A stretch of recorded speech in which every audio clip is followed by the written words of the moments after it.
प्राप्त प्रसंगी प्राप्त स्थळी प्राप्त वेळी संप्राप्त सेवेकरता घेतलेला अभंग देव मान्य संत संत मान्य संत जग मान्य संत देहूचे सुप्रसिद्ध साधू श्रीमंत संत जगद्गुरु तुकोबाराया यांचा गाथ्यातील 4 चरणाचा कालाया प्रकरणातील आजच्या अभंगातून जगद्गुरु तुकोबाराय जगाच्या मालकाला ब्रह्मांडाच्या मालकाला विश्वाच्या चालकाला मालकाला नियंत्याला भगवंताला भक्ताचा किती छंद लागलेला आहे ते छंद सांगत असताना किती जरी मधामध्ये बंधन आले तरी भक्ताचा जो छंद आहे हा भगवंत सोडत नाही म्हणे विठ्ठल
पिरे कोण पोरे चांगली एवढा त्यांचा छंद देवा काय सेवा भक्ती ते सेवे करता घेतलेला अभंग जगद्गुरु तुकोबारायांचा आहे।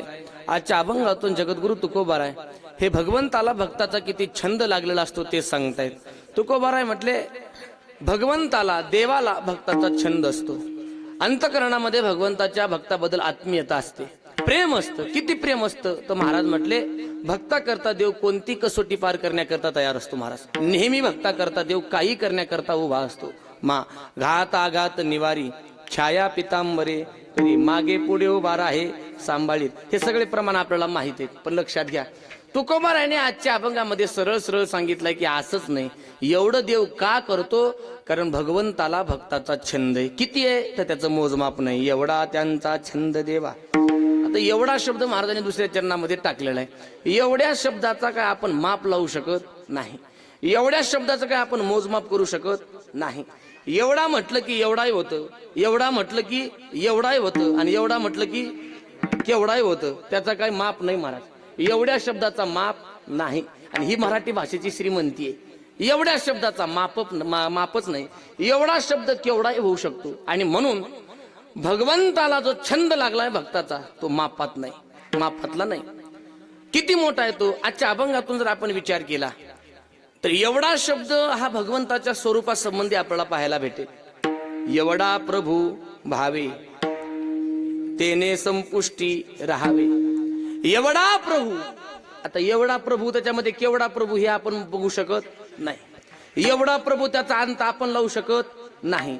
एवढा प्रभू याचा अंत लावण्याकरता वेद पुढे आला होता म्हणे. वेद जाणू गेला पुढे. हा, वा वा वा. वेद सुद्धा मौनावला म्हणे. त्या ठिकाणी जाऊन वेद सुद्धा एवढा या शब्दाचा अर्थ करण्याकरता पुढे गेला, तो मौनावला, पुढे चला. शेष सुद्धा पुढे गेला, पण त्याला सुद्धा कळालं नाही. श्रुतीशास्त्र सुद्धा पुढे गेले, त्यांना सुद्धा त्याचा अंत करता आला नाही. एवढा शब्द एवढा व्यापक आहे, आपण पुढे बघणार आहोत. पण एवढा जरी असला तरी महाराज म्हटले भावे तेने संपुष्टी राहावे. भावाने संपुष्टामध्ये यावं लागतं.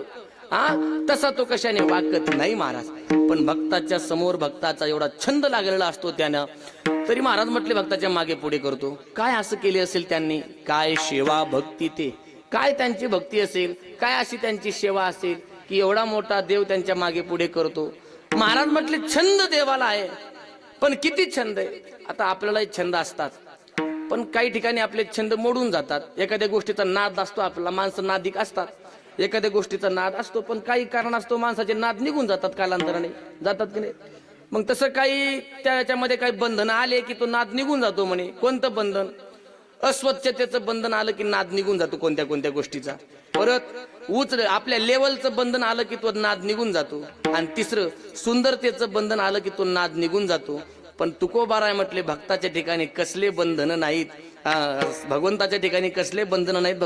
भक्तावरती प्रेम करत असताना एवढा छंद लागलेला आहे. महाराज म्हटले स्वच्छतेचं बंधन नाही त्या ठिकाणी. का स्वच्छतेचं बंधन असतं तर माझ्या भगवंताने गवळीयाचे ताक पिरे कोण पोरे चांगली. त्यांचं ताक पेलं असतं का? काय गवळ्याचे पोरं लई चांगले आहेत का? गायीच्या मागे फिरणारे, गोकुळामध्ये वाढलेले, पण असे अंगाची दुर्गंधी येणारे, तुझ्या अंगीची घुरट घाणी, हे आपण प्रमाण ऐकलेलं. सर्व गोपाळ सारखेच. मग एवढा परमात्मा त्यांच्या मागे पुढे करतो म्हणजे स्वच्छतेचं बंधन नाही. एवढा त्यांचा छंद देवा. दुसरं लेवलचं बंधन. आपल्या एवढा आहेच का हे बघत नाही. उच नीच काही नेने भगवंत. उच नीचपणा जर पाहून त्याने प्रेम करायचं ठरवलं असतं तर विदुराच्या कन्या जाऊन खाल्ल्या नसत्या म्हणे. दुर्योधनाचे 56 भोग त्याला भरपूर होते तृप्त करण्याकरता. लात मारले त्या भोगाला. आणि महाराज म्हटले विदुराच्या घरच्या कन्या खाल्ल्या. काय उपास पडले होते. त्याला का असा उपवास पडला होता का? त्याला का कुठं भेटत नव्हतं का? दुष्काळ पडला होता जगामध्ये? विदुराच्या घरच्या जाऊन त्याने कन्या खाल्ल्या. काही नाही. एवढा त्यांचा छंद देवा. त्याला छंद आहे, बाकी कोणत्या गोष्टीचं देणं घेणं नाही. आणि सुंदरतेचंही बंधन नाही म्हणे. का? कुब्जा काय लई दिसायला सुंदर होती का? 16,108 बायका त्याला. पण कुब्जेची सुद्धा सेवा भगवंताने स्वीकार केली. शबरीची सुद्धा भगवंताने सेवा स्वीकार केली. एवढा त्यांचा छंद देवा. काय सेवा भक्ती ते अभंगाचा सरळ भाव. विठ्ठल विठ्ठल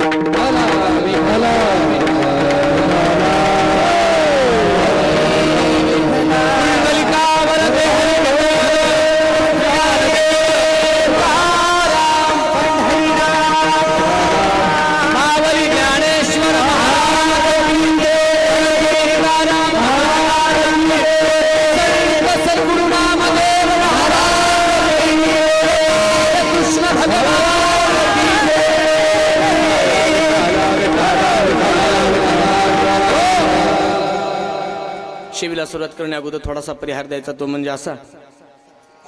मौजे धानुरा भुजबळ धानुरा या पावनभूमीमध्ये साधू संतांच्या आशीर्वादाने सद्गुरु गुरुवर्य प्रातस्मरणी वैकुंठवासी मोतीरामजी मारोतराव महाराजांच्या कृपा आशीर्वादाने, मोतीराम महाराजांच्या कृपा आशीर्वादाने आणि त्यांचाच असलेला हा नियम, त्या नियमावरती ग्रामस्थांच्या वतीने आयोजित करण्यात आलेला हा भव्य दिव्य अखंड हरिनाम सप्ताह आणि आजची ही काल्याची कीर्तन रूपी सेवा, प्रसादाची कीर्तन रूपी सेवा गुरुवर्यांच्या आज्ञेने सद्गुरू एकनाथ गुरु नामदेव महाराज मठ संस्थान उमरज मोठ्या मालकांच्या आज्ञेने ही सेवा माझ्याकडे आलेली आहे. जसे गुरुवर्य मला बुद्धी देतील तसं तुमच्यासमोर काल्याचा भाव मी ठेवण्याचा माझा प्रयत्न असेल. या ठिकाणी उपस्थित सर्व काही आदरणीय महाराज मंडळी, आदरणीय प्रातस्मरणीय गुरुवर्य आमचे रुद्रप्पा बाप्पा आंबे सांगवीकर बाबांची पावन उपस्थिती कीर्तना करताय. त्यांच्याही चरणी साष्टांग प्रणिपात करतो. त्यांचा आशीर्वाद राहावा अशी माझी त्यांच्याकडे विनंती आहे. या ठिकाणी उपस्थित सर्व काही आपल्या परिसरातील गोड असे महाराज मंडळी, सर्व काही आदरणीय महाराज मंडळी या ठिकाणी उपस्थित आहेत. त्यामध्ये ज्यांनी गोड अशी चाल गेली असे आमचे भजन सम्राट स्वर गंधर्व संभाजीनगरकर, रामेश्वर भाऊ संभाजीनगरकर असतील, सुंदर चाल गायली. मागे ज्यांनी गोड अशी साथ केली असे आमचे परममित्र परमार्थस्नेही या परिसराचं भूषण आमचे गजानन भाऊ असतील सोनखेडकर, हरिभक्तपरायण आमचे परममित्र परमार्थस्नेही या परिसराचं भूषण आमचे रंगनाथ बाबा असतील, हरिभक्तपरायण आमचे आदरणीय भजन सम्राट श्री हरिबाबा असतील, आमचे बाळूभाऊ या ठिकाणी उपस्थित आहेत, आमचे नागेश दादा या ठिकाणी उपस्थित आहेत. उपस्थित सर्व काही आमचे ज्यांनी भजन सुरुवात केला असे आमचे पांचाळ बाबा असतील, पांचाळ बाबा असतील, आणखी परिचित अपरिचित सर्व काही आदरणीय महाराज मिळेल. सर्वांचं नाव घेणं काही शक्य नाही. सर्वांच्या चरणी साष्टांग प्रणिपात मी या ठिकाणी करतो. मृदंगाकरता ज्यांची गोड अशी उपस्थित आहे, एकीकडून इंद्र आहे, हे दोन्ही इंद्रच आहेत तसे पाहिले तर. शास्त्रामध्ये या वाजवणाऱ्याला काय म्हणतात? इंद्र म्हणतात. इंद्रो वादिंग मृदंग जय जय सुकरा इंद्र म्हणतात. आता तुम्ही ठरवा कोणता देवेंद्र आणि कोणता नरेंद्र. नंतर तर ठरवा ते, उगा आमच्यात भांडणं लावू नका. पण हे दोन्ही इंद्रासारखे वाजवणारे या ठिकाणी उपस्थित आहेत. गोड असे आमचे शिष्टमय संत कृपा साऊंड सिस्टम लोहा त्यांनाही द्यावे तेवढे धन्यवाद. आणि आपल्याला हे काल्याचं कीर्तन यूट्यूब चॅनलवरती ज्या ठिकाणी पाहायला मिळणार आहे, असं जल्लोष कीर्तनाचा हे यूट्यूब चॅनल आहे. या चॅनलवरती आपल्याला हे सेवा पाहायला मिळणार आहे.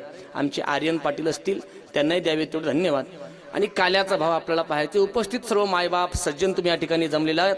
तुम्हा सर्वांच्या चरणी साष्टांग प्रणिपात आणि सद्गुरू महाराजांच्या कृपा आशीर्वादाने काल्याला सुरुवात. विठाला विठाला विठाला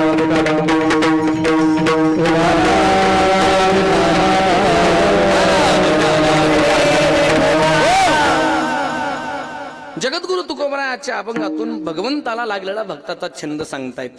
किती छंद आहे, एवढा त्यांचा छंद देवा. भगवंताला भक्ताचा छंद लागलेला आहे. छंद म्हणजे काय? एखाद्या गोष्टीचा नाद लागणं म्हणजे छंदच आहे. अंतःकरणाची वृत्ती या जगामध्ये परीक्षण करत असताना कोणत्या तरी गोष्टीकडे लालायित होती, त्याला त्या गोष्टीचा छंद लागतो वृत्तीला. आणि जगामध्ये जेवढी माणसं आहेत त्या प्रत्येकाला कशाचा ना कशाचा तरी छंद आहे. तसा आपण विचार केला तर छंद तिघांचा आपल्याला बघता येईल. एक जीवाचा छंद, दोन साधूचा छंद आणि तीन देवाचा छंद. विठाला विठाला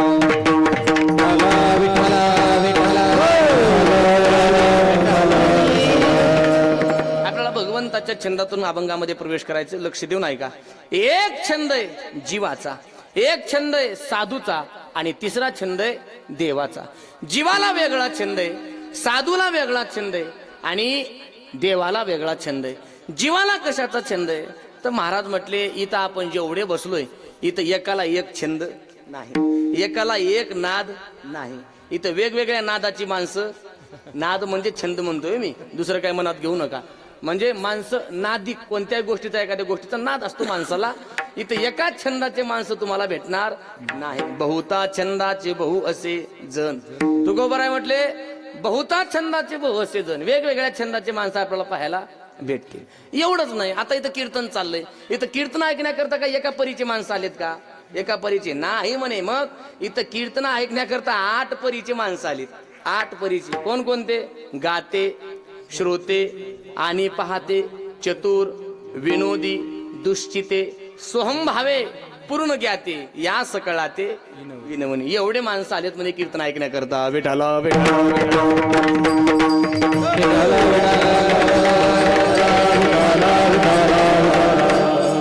काही माणसाला इथं गाण्याचा छंद आहे, गायन ऐकण्याचा छंद आहे. आमच्या रामेश्वर भाऊने, आमच्या गजू भाऊने, आमच्या रंगनाथ बाबांनी, आमच्या श्री हरिबाबांनी गोड अशी चाल गायली की ते असं आनंदाने असं कानात टव करून ऐकतात महाराज. मस्त मस्त मस्त. त्याने असं कोणत्यानी राग रागिने असे गायला लागले कोणते की असं महाराज त्यांचे असे कान असे उंच होतात. उंच उंच म्हणजे ते ऐकतात, त्यांना राग रागिने आवडतात. आणि भजन संपलं की मग ते माना खाली घालतात. आणि परत भजन सुरू झालं त्यांना भजनाचं नाद.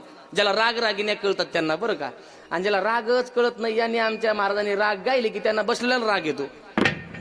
बसलेला राग येतो म्हणजे ज्याला राग रागिण्या कळतात ते राग ऐकण्या करता येतात. गाते काही श्रोते असतात, बारीक ऐकत असतात. महाराजांनी कोणतं चिंतन मांडले, महाराजांनी कोणती प्रक्रिया मांडली, महाराजांनी कोणती कोटी मांडली, हे ते बारीक ऐकण्या करता येतात. बारीक गाते, श्रोते आणि पाहते. काही म्हणे नुसतं पाहण्या करताच येतात. कीर्तनकार कसा आहे, हा कसं काय नियोजन केलंय, कसं काय आयोजन केलंय, आपल्या गावात जसं जमलंय तसं त्यांना जमलंय की नाही, असं म्हणजे काही पाहण्या करता येतात म्हणे. पाहते गाते, श्रोते आणि पाहते. काही चतुर असतात. चतुर म्हणजे असं हुशार, बारीक लक्ष देऊन ऐकतात. बारीक चतुर. काही विनोदी असतात. चतुर म्हणजे काय, चांगलं घेतच नाहीत, चांगलं घेत नाहीत. महाराजाचं कुठं चुकत आहे तेवढं बघत आहात. विठाला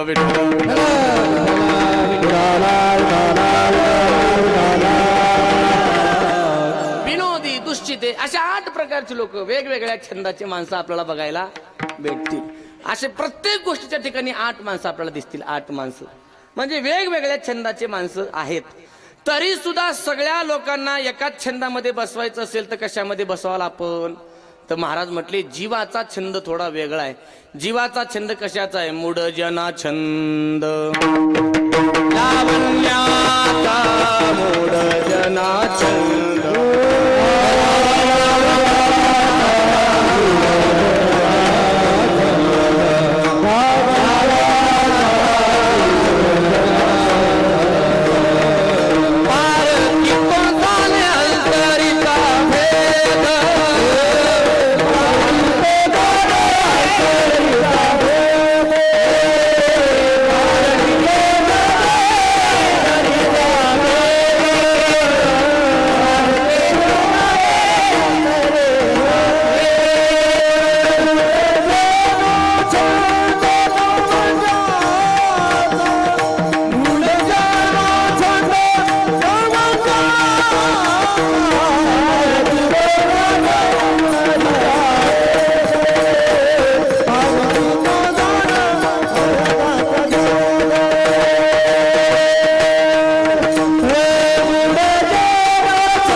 तो जाणे अंतरीचा भेद, मूढ जना छंद लावण्याचा.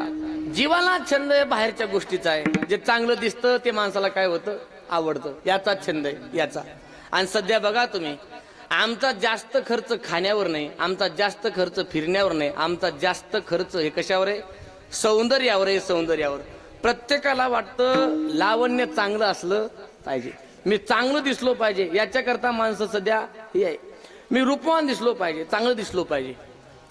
धानोऱ्यातल्या एका आईचा पाय थोडा मुरगळला आणि ती लोह्याला गेली डॉक्टरकडे. डॉक्टरांनी सांगितलं, मावशी तुमच्या पायाचा एक्सरे काढावा लागेल. काय करावं लागेल? एक्सरे. ती अडाणी बाई ती म्हटली, साहेब एक्सरे म्हणजे काय हो? ती म्हटली काही नाही. डॉक्टर साहेब म्हटले काही नाही मावशी, तुमच्या पायाचा फोटो काढावा लागेल. फोटो. ते म्हटले डॉक्टर साहेब थोडं थांबा, काय करते मी जाऊन येते, 2 तासामध्ये तुमच्याकडे येते. काय झालं मावशी? काही नाही म्हणे, आता पायाचा फोटोच काढायचा आहे. तर मग पायामध्ये येता येता घाई गडबडीमध्ये मी पैजण घालायचे विसरले, मी तेवढे पैजण घालून येते. तुझा काय फोटो काढून चौकात लावायचा का तिथं? नाही, पण चांगला दिसलं पाहिजे. लावण्याचा छंद आहे. लावण्याचा माणसाला आज सगळ्यात जास्त खर्च तुम्ही सर्च करा गुगलला, कशावरती आहे तर हे सौंदर्य प्रसाधनावरती सगळ्यात जास्त खर्च आहे.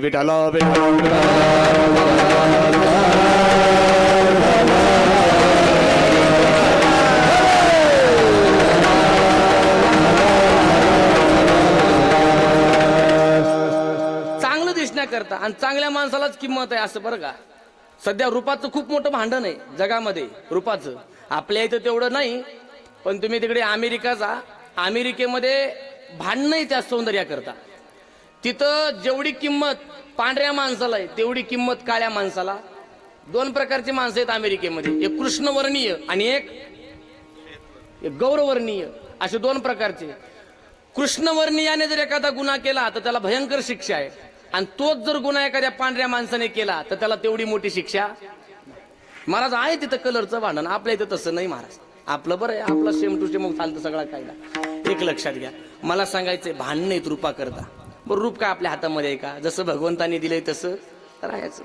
आणि मला सांगायचंय रूप म्हणजे प्रत्येकाला चांगला असावं असं वाटतं. मूढजना छंद लावण्याचा इफेक्ट आहे.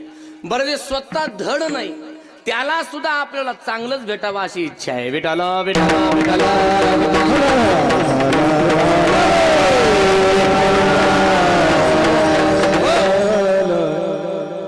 आमचा एक मित्र आहे गणेश नावाचा, तो दोन्ही डोळ्याने आंधळा आहे. आम्ही एकदा त्याच्या घरी गेलो, त्याचे आई वडील म्हटले महाराज आमच्या मुलाला एखादी मुलगी बघा ना. म्हटलं गणेशला? हा गणेशला बघा ना. म्हणजे तुम्ही फिरत असता बघा एखादी मुलगी. मी म्हटलं नेमकी मुलगी कशी पाहिजे तुमच्या गणेशला? ते म्हणे तुम्ही गणेशला विचारा, नंतर कुटाना नको. आम्ही गणेशकडे गेलो, म्हटलं गणेश आई वडील लग्न करायचे म्हणतात. करायचे म्हटलं महाराज, करायचे म्हणा. बरं पण मुलगी कशी पाहिजे? गणेश काय म्हणला माहिती आहे महाराज, 1-2 वर्ष उशीर झाला तर काही हरकत नाही, पण पोरगी नाका डोळ्यामध्ये कशी लागते? कशी लागते? नीट लागते, नीट. मी म्हटलं आंधळ्यातला दिसली तर पाहिजे ना. हा तू दोन्ही डोळ्याने आंधळा, पण तुला नाका डोळ्यात कशी लागते? नीट लागते. याला म्हणायचं आपण धड नाही, पण पुढची कशी लागते? चांगलीच लागते. याला म्हणायचं रूपा करता माणसा आकर्षित. मूढजना छंद लावण्याचा. जीव लावण्याकडे आकर्षित होतो. लावण्य माणसाला आकर्षित करतं. जीवाचा छंद आहे. साधूचा छंद वेगळा आहे. साधूचा छंद काय? छंद या नामाचा घेत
झाली अनावर वाचा. संतांनी आपलं जीवन हे भजनाकरता समर्पित केले. दिनरजनी हाची धंदा गोविंदाचे पोवाडे. गोविंद गोविंद मना लागलिया छंद, मग गोविंद ते काया. भेद नाही देवातया. सतत सतत नामस्मरण आणि हा छंद घेतलाय. चित्ती तुझे पाय डोळा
पाय डोळा रूपाचे ध्यान.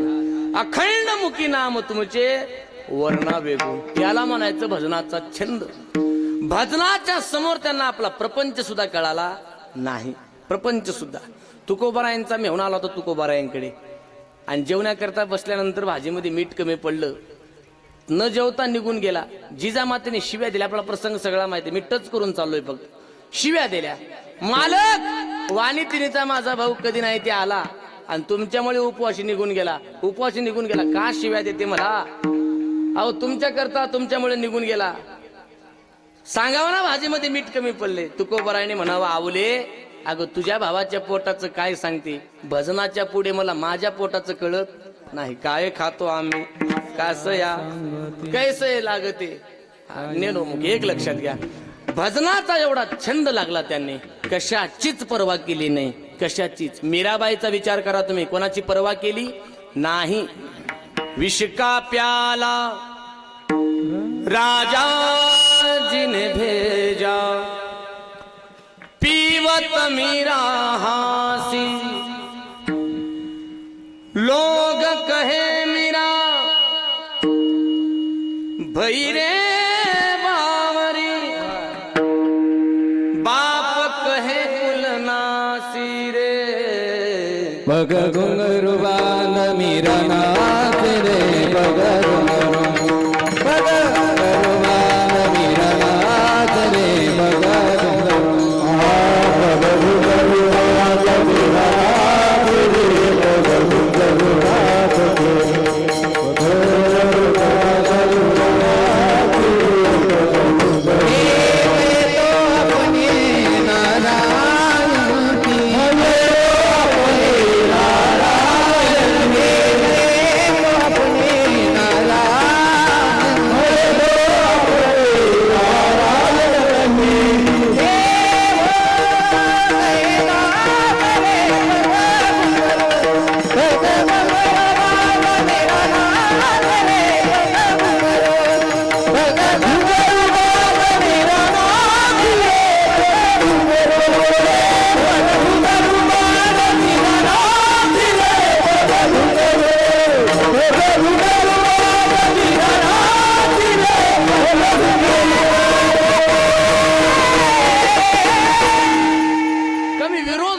टोकाचा विरोध होता, पण भजन सोडलं नाही.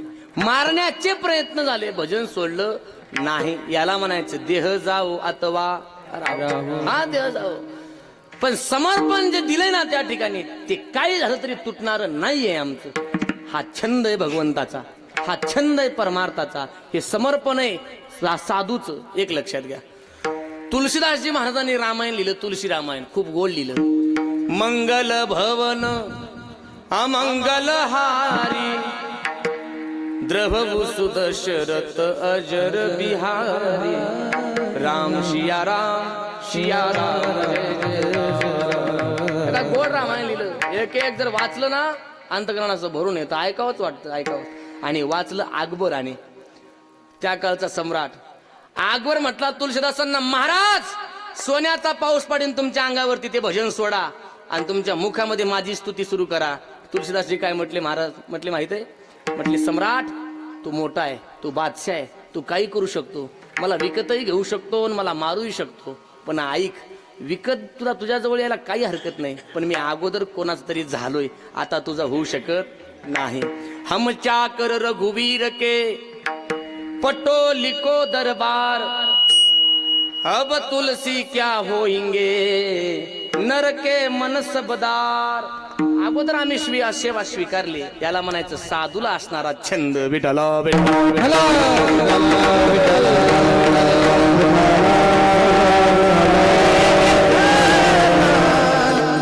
साधूचा छंद.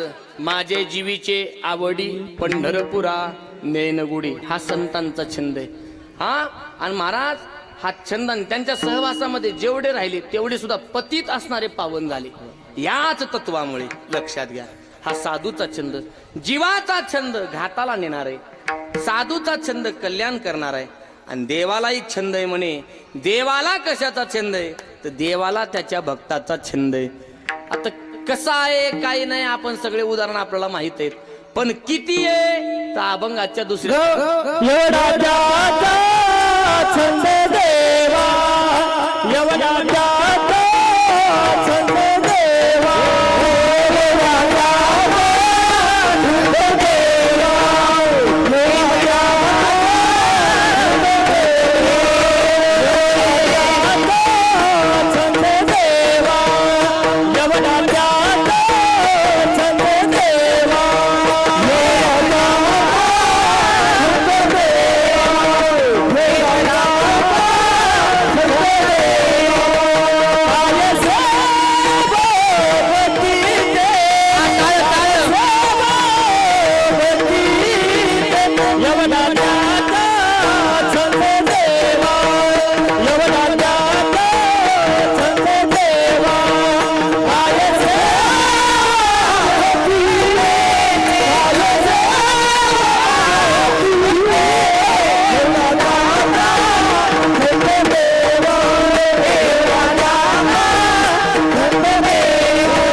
एवढा छंद देवा. किती छंद आहे? तर एवढा छंद आहे म्हणे, एवढा.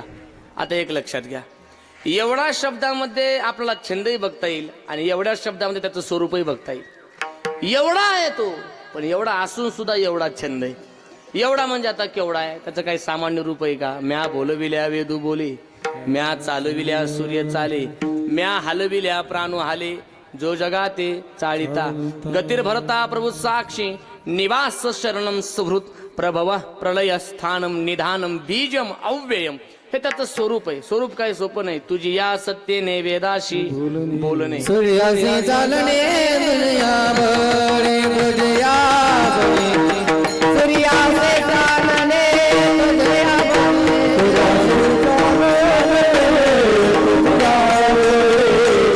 सूर्यासी चालणे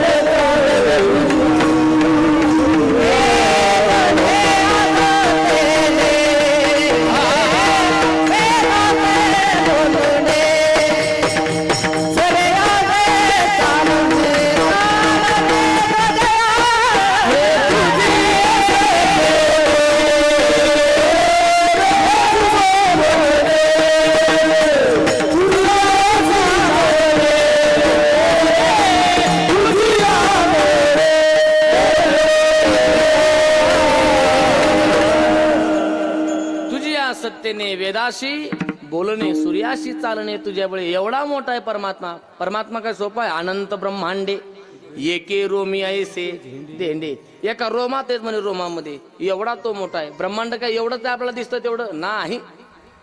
आपलं घर म्हणजे ब्रह्मांड नाही, आपली गल्ली म्हणजे ब्रह्मांड नाही, आपलं गाव म्हणजे ब्रह्मांड नाही, आपलं तालुका म्हणजे ब्रह्मांड नाही, आपला जिल्हा म्हणजे ब्रह्मांड नाही, आपलं राज्य म्हणजे ब्रह्मांड नाही, आपला देश म्हणजे ब्रह्मांड नाही, जग म्हणजे ब्रह्मांड नाही. काय काय आता उमरातल्या किड्याला उंबर म्हणजे काय असतं? ब्रह्मांडच असतं, जगच असतं. बाहेर निघालाच नाही, तालुक्याला गेलाच नाही, भुजबळ धानोरात त्याला ब्रह्मांड वाटतं. एक लक्षात घ्या, विश्व लय मोठं आहे. विश्व काय सोपं आहे का? विश्व असं तसं आहे नाही. महाराज म्हटले असे कितीतरी चंद्र सूर्य त्याच्या सृष्टीमध्ये. एकविस स्वर्गाते धरिले सत्ता मात्रे आपुदिया, एकविस स्वर्गाते धरिले सत्ता मात्रे आपुदिया, एकविस स्वर्गाते धरिले सत्ता मात्रे आपुदिया, एकविस स्वर्गाते धरिले सत्ता मात्रे आपुदिया. देवी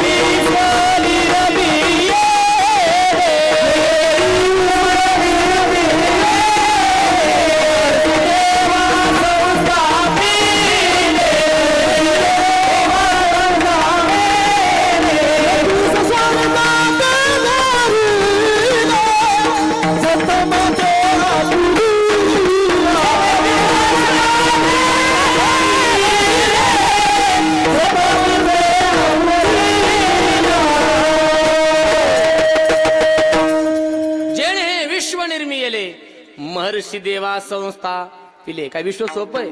नाही नाही नाही महाराज. काले माटी पिले हरे वन आसमान का रंग नीला, सूर्य सुनहरा चंद्रमा शीतल सब में वह उसकी लीला, घट घट में है स्वयं छिप गया सृजनहार सृष्टि का है, जिसको हम परमात्मा कहते ये सब खेल उसी का है. राम शिया राम शिया राम शिया राम, राम शिया राम शिया राम शिया राम. एवढं निर्माण केलं त्यानं. का सोपं आहे का? नाही नाही, लई मोठं आहे विश्व. एक कथा सांगितली जाते आम्हाला. कोणत्या तरी एका सृष्टीच्या ब्रह्मदेवाला अहंकार झाला म्हणे, ब्रह्मदेवाला. आणि तो म्हटला, अरे काय कुठवर मीच कामं करायची, काही माझी पगार वाढ नाही, काही नाही, पेन्शन नाही, काही नाही. आता शिक्षक झाले, त्याला 8वा वेतन लागू झाला, मला आणखी पेन्शन नाही म्हणे. आणि कुठवर कामं करायचे, असंच कुठपर्यंत निर्माण करायचं माणसं नाही म्हणे. बरं ब्रह्मदेवाचं काही काम सामान्य नाही. ब्रह्मदेवाचं काम मोठं. एवढ्या सृष्टीतले जीव तयार करायचे. 83,99,999 निर्माण केल्यानंतर माणूस जन्माला घातला त्याने. एवढे 84 लाख त्याला तयार करायची. बरं का फॅक्टरी सोपी आहे का त्याची? नाही. एवढे निर्माण केलेत. नाकाची फॅक्टरी वेगळी, डोळ्याची फॅक्टरी वेगळी, कानाची फॅक्टरी वेगळी, पायाची फॅक्टरी वेगळी, हाताचा कारखाना वेगळा, वेगवेगळे कारखाने आहेत. बरं एवढे जीवाला एकच कान बसतं असं नाही. माणसाचं कान वेगळं, म्हशीचं कान वेगळं, गाढवाचं कान वेगळं, वेगवेगळे कान आहेत ना, प्रत्येकाची फॅक्टरी. आणि एवढं मोठं. आणि बघा तुम्ही, जगामध्ये एवढे माणसं ब्रह्मदेवाने निर्माण केले. काही कौशल्य असेल त्याचं, एकही माणूस दुसऱ्या माणसासारखा काय कला असेल त्याचं काम सोपं आहे का ते? सोपं काम नाही. अहो महाराज, बरं समजा तुम्ही सगळी माणसं तर दिसायला सारखीच असते जगातली, काय पंचायत झाली असती? हा, काय पंचायत झाली असती? आम्हाला असे नावं नसते, गजानन महाराज, रोहिदास महाराज, रंगनाथ महाराज, मोतीराम महाराज असे नावं नसते आम्हाला. मग आम्हाला त्या नंबर प्लेट ठोकून घ्याव्या लागल्या असत्या. MH12, MH26, MH34, लईच आडवा असेल तर 420, है की नाही? हा नाही, आडवा असेल तर 68, MH68, लईच हे असेल ना घपले बाद 420, असे नंबर ठोकून घ्यावे लागले असते. नाही नाही महाराज, एकही निर्माण केलं नाही, एकही. अहो तोंडाचं जाऊ द्या, एकाच नाक दुसऱ्यासारखं आहे का? हा, इथं बघू नका, घरी जाऊन बघा. आता आहे का एकाच नाक दुसऱ्यासारखं आहे का? काय क्वालिटी असेल त्याची, काय फिनिशिंग असेल त्याची? भिन्न पाहे प्रकृती, भिन्न पाहे प्रकृती, भिन्न पाहे प्रकृती, भिन्न पाहे प्रकृती, यताई सायत नाही पाही प्रकृती,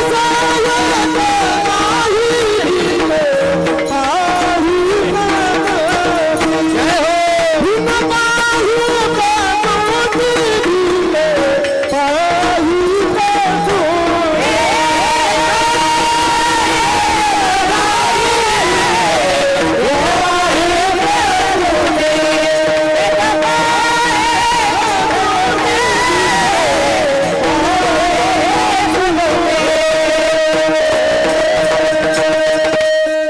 वा रंगनाथ महाराज गोड, एका से एक नाही, भिन्न पाही प्रकृती. एकासारखं एक नाही. नाक कसं फिनिशिंग बघा, काहीच वरून सरळ आहे, खालून सरळ आहे, आतमध्ये उगाच खडा टाकलाय, टाकला की नाही?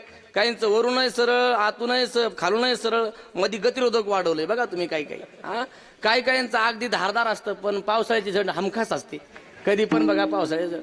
म्हणजे नाक सारखं नाही, काय फिनिशिंग असेल त्याची, एक लक्षात घ्या. ब्रह्मदेवाचं काम मोठं आहे, पण त्याला अहंकार झाला, एवढं मी एकट्यानं सांभाळायचं का, आणि सगळं माझ्यावरच बोजा पडलाय, कुठवर निर्माण करायचं, मला विश्रांती वगैरे काही नाही. आणि म्हटला बरं एवढं करून सुद्धा माझ्या काय पगारीचा विचार नाही, पगारीचा सरकार काय मला लक्षामध्ये घेत नाही. आणि मग त्याने राजीनामा तयार केला, गेला देवाकडे. देवा, आपला राजीनामा, कामच करायचं नाही म्हणे आपल्याला, नको म्हणे, तनख्वाह वाढ नाही, काही नाही, आणि राजीनामा म्हणे. आणि राजीनामा दिला, त्याला वाटलं आता सृष्टी काय बंद पडते की काय. त्याला वाटलं आता मी जर राजीनामा दिला तर सृष्टी चालायची कशी? मीच नाही ना, ब्रह्मदेवच आहे, मीच घडवतो, मीच निर्माण करतो, माझ्यापासूनच उत्पत्ती आहे, हे सृष्टी चालेल कशी? राजीनामा दिला आणि बाहेर पडला. आणि बाहेर पडल्याबरोबर एक अशी मोठी रांगच बघितली उंटाची, भली मोठी रांग बघितली. सगळ्या उंटाच्या पाठीवरती पेटारे, इकूनही पेटीन तिकूनही पेटीन. एक मावशी, सगळ्यात मोठी मावशी अशी हाकायला लागली. ते उंट याने पाहिलं नेमकं प्रकार काय, सगळे भगवंताच्या घराकडे चाललेले. ओ मावशी, मावशीने त्याच्याकडे असं बघितलं आणि चल म्हणे, निघाली मावशी पुढे. ब्रह्मदेव म्हटला, मावशी काय मला किंमत देत? मावशी, ब्रह्मदेव ब्रह्मदेव गप्रे म्हणे, मला काम आहे म्हणे, जाऊ दे म्हणे. मावशी, ब्रह्मा आहे ब्रह्मा, बघ म्हणे तुझं माझ्याकडे, कुठं चालली सांग तरी. मावशी थांबली, काय तुझं? हे काय म्हणे, काय एवढे उंट कुठले, ते पेटारे कशाचे आहेत, तू कोण आहे? ती म्हटली, एवढे उंट त्याच्यावरचे पेटारे कोणत्या तरी सृष्टीच्या ब्रह्मदेवाने भगवंताकडे राजीनामा दिलाय म्हणे, राजीनामा. आणि मग देवाने मला फोन केला होता, माझं नाव आहे माया. काय नाव आहे? माया. मला फोन केला आणि म्हटले, माया, जेवढे सध्या तयार आहेत ब्रह्मदेव तेवढे घेऊन ये. आणि कुठे आहेत ब्रह्मदेव? हे सगळे पेट्या दिसतात ना, पेट्या, त्या सगळ्यामध्ये ब्रह्मदेवच आहेत. दाखवतो का नमुना मला? तिने एक पेटी काढली, 4 तोंडाचे 5 तोंडाचे, लागले पळायला. ते म्हटलं, एवढे ब्रह्मदेव? हे तर नमुना आहे म्हणे, आणखी पेट्या तू बघितल्यास 10 तोंडाचे 15 तोंडाचे ब्रह्मदेव आहेत. आणि कुठं? हे घेऊन जायचे देवाकडे, आणि देवाने जो चांगला आहे तो देव त्या सृष्टीवरती बसवणार आणि पहिल्या ब्रह्मदेवाचा निकाल करणार. हा ब्रह्मदेव म्हटलं, आपलं काय खरं, जे चिंग चिंगाट पळाला, देवा राजीनामा कॅन्सल, माझी काही तक्रार नाही. हे उदाहरण आहे, किती सृष्टी मोठी असेल, एवढा मोठा तो आहे, त्याच्यापासून ब्रह्मदेव निर्माण झाला आहे. विठ्ठल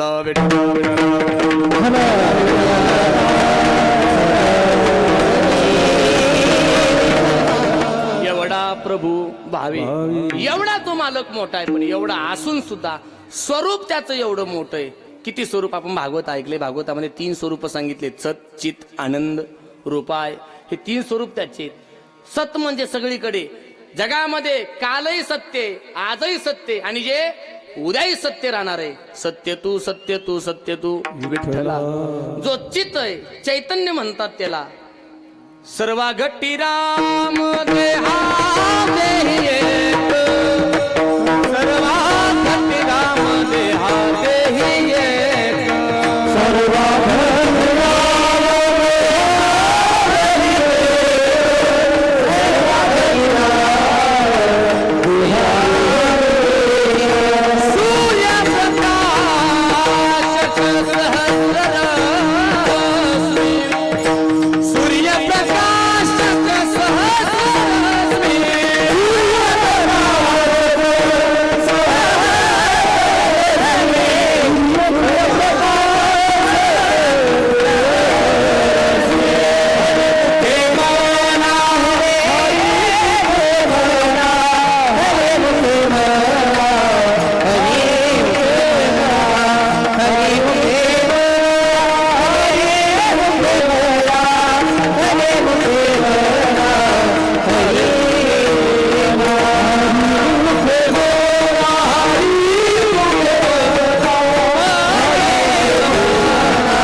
चैतन्य स्वरूपाने आनंद स्वरूपाने याचं स्वरूप एवढं मोठं आहे.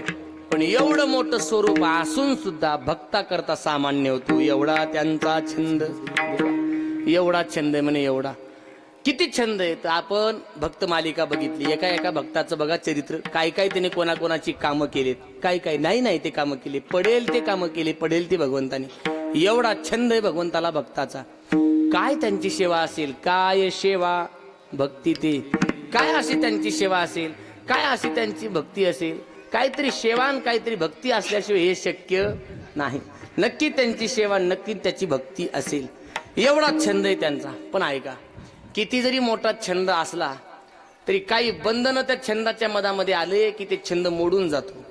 पहिलं बंधन आहे स्वच्छतेचं. काही गोष्टी आम्हाला आवडतात पण त्याचं मूळ स्वरूप कळालं आणि त्याची अस्वच्छता लक्षामध्ये आली की त्याचा छंदच निघून जातो. छंदच ते मला लहानपणी ते तोस खाण्याचा लई छंद होता. सकाळी उठलं की ते तोस लागायची. सकाळी उठल्यावर मी तोस खायचा.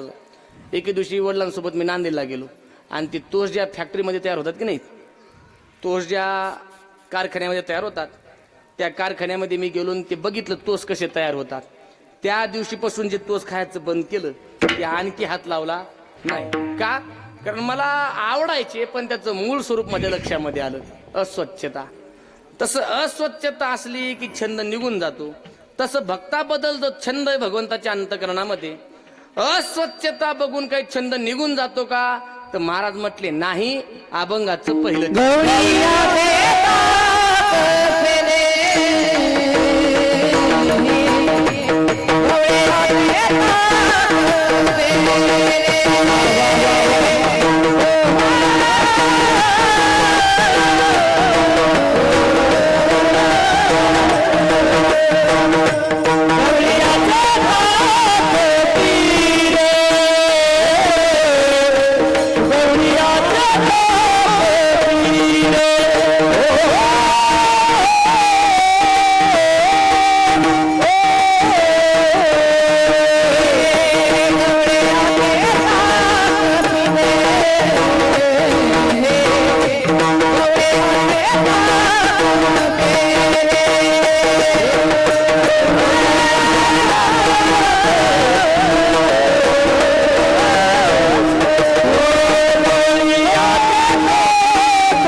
गवळीयाचे ताक पिरे कोण पोरे चांगली. अस्वच्छतेचं बंधन येत नाही. अस्वच्छता आली, कोणत्या गोष्टीची घाणेरडी वस्तू काही कोणती असेल, तिचं वास्तविक स्वरूप लक्षात आलं की छंद निघून जातो की नाही. त्याची म्हणजे कोणती आपला हानिकारक गोष्टीची काही बाजू लक्षात आली की निघून जातो. आणि त्याच्याकरता ते बघा, ते सिगारेट, ते काय गुटखा, जे तंबाखू तयार करतात, त्याच्यावरती ते आपल्याला ते तोंड खराब झालेलं, ते आणखी ते हृदय खराब झालेलं, फुफ्फुस खराब झालेलं दाखवतात बघा. का दाखवतात ते? त्या गोष्टीचा तुम्हाला नाद लागलाय, पण त्याचं खरं स्वरूप तुम्ही बघावं आणि ते सोडावं याच्याकरता काय करतात ते दाखवतात. पण ते बघू बघू माणसं आणखी जोरात वडतात. ते बघू बघू वडतात की नाही, ते दाखवून सुद्धा मला वाटतं ते आणखी वडायचे वाढले का कमी झाले. हा, वडायचे वाढले महाराज, वाढले. आणि म्हणतात 20 वर्षापासून वडायला लागलो, आणखी एकदा मेलो, एकदा मेल्यावर परत जन्माला येणार नाही तू. पण माणसं वडतात. कशा करता दाखवतात बाबा, त्याचा नकारात्मक प्रभाव तुमच्या लक्षात यावा आणि म्हणून, म्हणजे छंद लागलेल्या लोकांना तो जाईल निघून म्हणून ते दाखवतात. पण आम्ही ऐकत नाही. पण काहींचा छंद निघून जातो. ते बघितलं टीव्ही वरती रोज ऍड येतो, माझा नवरा असा झाला, माझ्या बायकोने तंबाखू खावा. महिला सुद्धा तंबाखू खातात महाराज, कमाल करण्यासारखी गोष्ट आहे. तंबाखू खाला आणि तिचं ते ऑपरेशन करावं लागलं. अशा सगळ्या गोष्टी आमच्या लक्षामध्ये येतात आणि मग ते नाद काहींचा निघून जातो. तसं अस्वच्छता लक्षात आल्यानंतर रस्ता सोडा बाबा, नाही विठ्ठल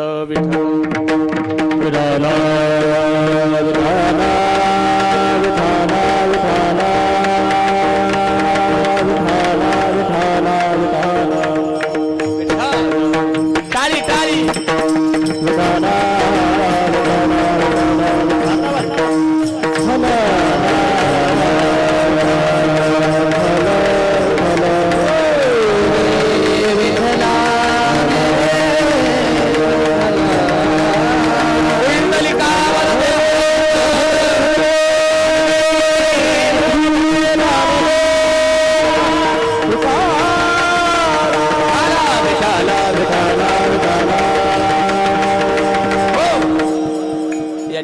गुरुवर्य प्रातस्मरणीय आदरणीय गुरु नागेंद्रजी गैबी महाराज बाबांचं सुद्धा या ठिकाणी आपल्या नगरीमध्ये आगमन झालेले, आशीर्वाद देण्याकरता त्यांच्या चरणी साष्टांग प्रणिपात मी सर्वांच्या वतीने करतो. आणि आपण सेवेकडे बोलूया, लक्ष देऊन ऐका. म्हणजे त्या गोष्टी आपल्याला का दाखवल्या जातात, त्याची चीड निर्माण व्हावी, त्याची घाणेरडेपणा लक्षात यावा आणि त्याचा काय जावा, आमचा नाद निघावा, नाद छंद सुटावा, त्या गोष्टीचा छंद आमचा मोडून पडावा असं वाटतं. आणि म्हणून भगवंताचा सुद्धा जो छंद लागलाय भक्ताचा, काही अशा कोणत्या गोष्टी, घाणेरड्या गोष्टी, कोणती अस्वच्छता लक्षात आल्यानंतर देवाचा छंद मोडतो का? नाही म्हणे, काही बघत नाही त्यांचं. गवळीयाचे ताक पिरे. महाराज म्हटले भक्ताचा एवढा छंद आहे देवाला, त्या गोकुळातल्या गवळ्यांच्या पोराचं उष्ट ताक देव पितो, विचार करत नाही. कसला विचार करत नाही, कसला? एवढं प्रेम आहे भगवंताचं भक्तावरती. भगवंताचा एक भक्त आहे मधुमंगल नावाचा. एके दिवशी मधुमंगलाच्या आईने ताक केलं, सुंदर ताक केलं. ताक असं तयार केलं पूर्णामाशीने, त्याचं नाव आहे पूर्णामाशी. भागवतामध्ये कथा आलेली आहे. शांडिल्य ऋषी आणि पूर्णामाशीची संतान मधुमंगल हा भगवंताचा सखा होता. भगवंतावर खूप प्रेम करायचा, जीवापाड प्रेम करायचा. एके दिवशी घरी गेला, घरी त्याच्या आईने ताक केलं, सुंदर ताक केलं. ताक म्हणजे नुसतं ताक केलं नव्हतं, ताक केलं आणि त्याच्यामध्ये अशी सुंदर अशी बारीक कोथिंबीर चिरून त्याच्यामध्ये टाकली, त्याच्यामध्ये जिरे टाकले आणि थोडासा मसाला टाकून काय केली त्याला, बोला बोला बोला, काय केले त्याला, असं थोडा फोडणी मारली आणि काय तयार केला त्याचा, थोडाला पाणी येऊ देऊ नका तुमच्या, आपण असा सुंदर मट्टा तयार केला. मट्टा आमच्या माता भगिनी काही असे गोड मट्टा तयार करतात मला, सुंदर, मसाला कमी पण स्वयंपाक वजनदार करतात. आणि काय काय मावशाला काही देणे केलं नसते, उगा मसाला फेकत असतात. ऐका, ते आम्ही एक ठिकाणी जेवायला गेलो आणि त्या मावशीनं थोडा स्वयंपाक जडच केला, थोडा जड म्हणजे तिखट केला. मी पहिला घास खाल्ला आणि तोंडामध्ये टाकला. घास खाल्ल्याबरोबर अशी काही झर होती भाजी, माझ्या गंगा यमुना दोन्ही व्हायला लागल्या. गंगा यमुना बरोबर नुसत्या व्हायला नाही लागल्या, नाशिक त्र्यंबकेश्वरपर्यंत आल्या. आणि नाशिक त्र्यंबकेश्वरपर्यंत येऊनही शांत नाही, तिथून खाली गंगासागराला जाण्याच्या तयारीमध्ये होत्या. मी आतमध्ये अडवलं. मावशीने ओळखलं स्वयंपाक जरा जडच झालाय, तिखट झालाय. पण आता तिने महाराजाचं मन बदलावून, महाराज विषय बदलावून म्हटलं, महाराज तुम्ही किती भाऊ आहेत? मी म्हटलं मावशी तुमच्या स्वयंपाकातून वाचलो तर दोघं, नाही तर एकच राहील, लक्षात घे. म्हणजे कमी मसाल्यामध्ये चांगला स्वयंपाक करता येतो. महाराज म्हटले, माऊली म्हटले, नुसतं धान्य असून कामाचं नाही, ती स्वयंपाक बनवणारी तशी लागते. विठाला विठाला विठाला.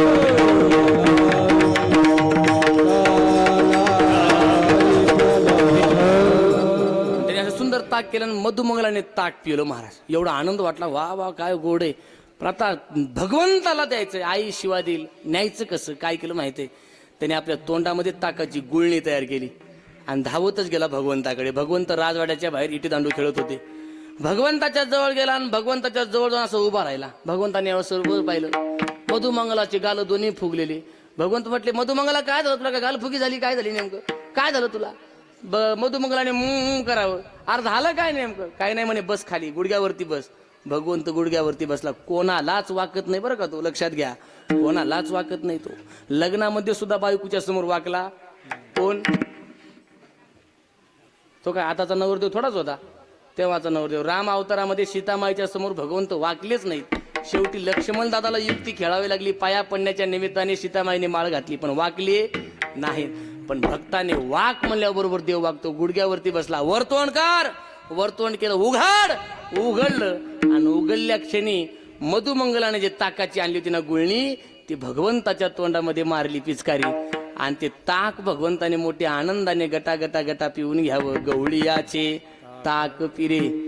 भगवंताने गवळ्याच्या पोराचं ताक प्यावं. काय भक्ती असेल त्यांची, काय सेवा असेल.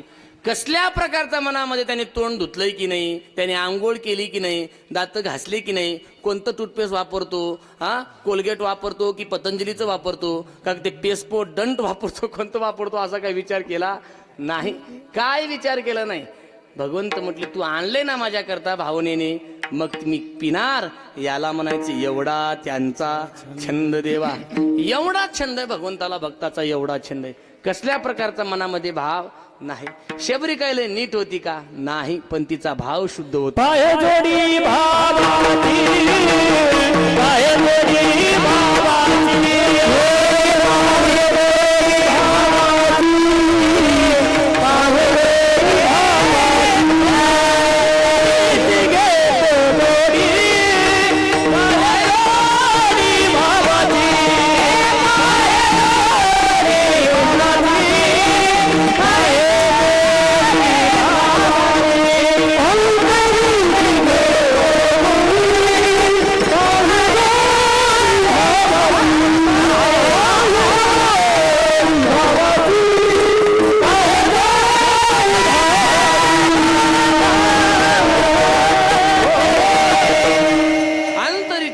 गोडी पाहे जोडी भावाची.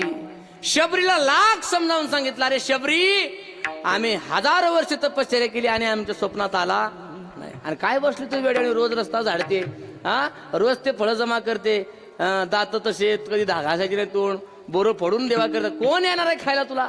कोण येणार आहे? शबरी म्हटली, माझ्या गुरुवर यांनी सांगितलंय आणि माझा भाव शुद्ध आहे.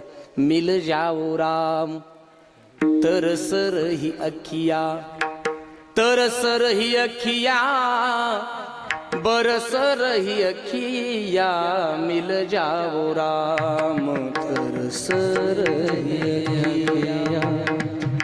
सावन जैसे पतित पावन को, मला पतित पावन करण्याकरता माझा राम आल्याशिवाय राहणारा नाही. नक्की राम येईल नक्की. जब मेरे राम जी का आवन होगा, सात सात लखन जी का दर्शन होगा. शबरीची बेर खाण्याकरता देवाला यावंच लागलं. त्याने विचार केला नाही शबरीने आंघोळ केली की नाही, बोरं कसे आणले, कुठून आणले, किडके मिडके नाही. शबरीने उचलावून भगवंताच्या तोंडामध्ये घालावं, एवढा त्यांचा छंद देवा. एवढा छंद आहे भक्ताचा भगवंताला. अस्वच्छता बाधक ठरत नाही. आपल्या लेवलचा काही विचार करतो का? नाही म्हणे, मी असा शेषावर राहणारा आणि हे असे असे, मी स्वर्गाचा, हे सगळं माझ्या हातामध्ये, सगळे पद प्रतिष्ठा मी निर्माण करतो, हे सर्व काही प्रतिष्ठा माझी एवढी. आणि हा असा, कारण सध्या बघा समाजामध्ये भांडणं आहेत, लेवलचे भांडणं आहेत. एवढं भांडण वाढलंय सध्या, एवढी जातीयतेचं वातावरण निर्माण झालंय. बाहेर असू द्या काय हरकत नव्हती आम्हाला, पण आमच्या सुद्धा संप्रदायामध्ये जातीयता आणली लोकांनी, ही वाईट गोष्ट वाटते सध्या, ही वाईट गोष्ट. काय काय गावामध्ये सध्या असं चाललं, एवढी जातीयता वाढली. आमच्याच जातीचा कीर्तनकार, आमच्याच जातीचा गाणारा, आमच्याच जातीचा वाजवणारा, आमच्याच जातीचा पंक्तीवाला आणि आमच्याच जातीचा गुत्ते घेणारा, सगळं आमचंच लागत. एवढी जातीयता वाढली. ऊच नीच काही नेणे भगवंताच्या समोर नाही महाराज. कोणी कसाही राहू द्या, काय आहे नाही. माणसं एवढे जातीवाद करायला लागले, मग जिवंतपणे तर जातीवाद करतात. पण एक कविता खूप गोड आहे. पुसतात जात ही मुड दे, मसनात एकमेकांना, कोणीच विचारित नाही, माणूस कोणता मेला. कोणाला माणसाशी देणं घेणं नाही. आमच्या जातीचा असेल तर आमच्या जवळ पुरा, नाहीतर तिकडेच राहू द्या. म्हणजे उदाहरण म्हणून आपल्याला हे मला सांगायचंय बाबा, तसं भगवंताच्या ठिकाणी काय आहे का असं काही माझ्या लेवलचा आहे, कोणत्या कुळातला आहे, असं काही नाही. जर त्याने कुळाचाच विचार केला असता तर विदुरजीचं काय कुळ होतं? महाराज म्हटले, काय उपास पडले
काय उपास पडले होते कन्या भवते विदुराच्या. विदुरा घरच्या कन्या खाल्या. विदुरजी दाशी कुळात जन्माला आले, पण विचार केला नाही. कुळाचा विचार करून जर त्याला भक्ती स्वीकार करायची असती तर कुळाने खूप मोठे मोठे होते. रावण काही सामान्य नव्हता. रावणाचं कुळ ब्राह्मण कुळातला रावण होता. ब्राह्मण मारला रावण.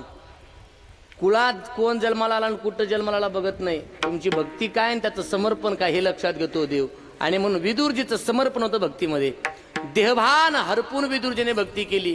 दुर्योधनानं म्हणावं, देवा तुझ्याकरता 56 भोग उभे केले, 56 भोग. लात मारतो म्हणे तुझ्या 56 भोगाला. मला देणं घेणं नाही तुझ्या भोगाची. का? अरे तुझ्या अंतकरणात माझ्याबद्दल प्रेमच नाही.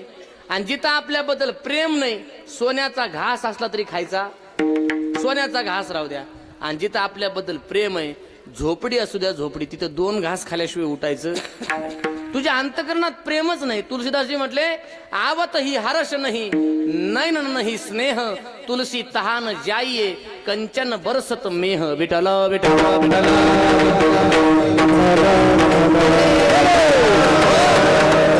आपण गेल्यानंतर पुढच्याच्या डोळ्यामध्ये आपल्याबद्दल प्रेम नसेल, आवत ही हर्ष नाही, नैन नाही स्नेह, आनंद नसेल. तुलसीदासजी म्हटले, तुलसी तहान जाईये, कंचन म्हणजे सोनं, कंचन बरसत मेह, मेघानी सोन्याचा जरी त्यांच्या घरावरती पाऊस पडला तरी तुम्हाला लकलाभ, आम्हाला देणं घेणं नाही. तुझ्यात प्रेम नाही माझ्याबद्दल, मी थांबू शकत नाही. माझ्या विदुरजीने माझ्याकरता स्वयंपाक केलाय. विदुरा घरच्या कन्या बक्षुनी परमानंदे झाला, परमानंदे झाला विदुरजीच्या. उद्धवजी चल विदुरा घर जाए, बड़े बड़े मंदिर कौन काम के, भाव अगर नहीं पावे. उद्धव जी चल विदुरा घर जावे, उद्धव जी चल विदुरा घर जावे. शबरी के बेर सुदाम जी के चावल, मिट्टी मिट्टी भोग लगावे. चल विदुरा घर जावे, उद्धव जी चल विदुरा घर जावे. थोर प्रेमाचा काय कमी आहे त्याला घरी? काय 16,108 बायका जेवण वाढण्या करताय, तिथलं गोड लागत नाही. मग माझ्या द्रौपदीचं भाजीचं पान गोड लागत. विठ्ठल विठ्ठल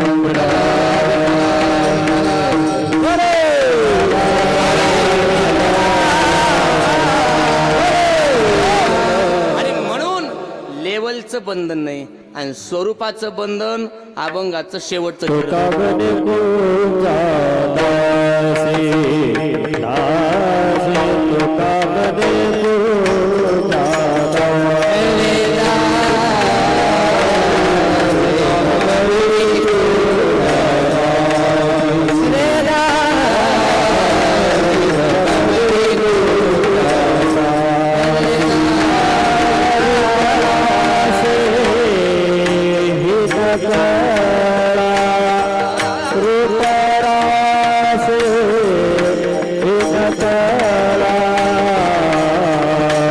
यवनाचा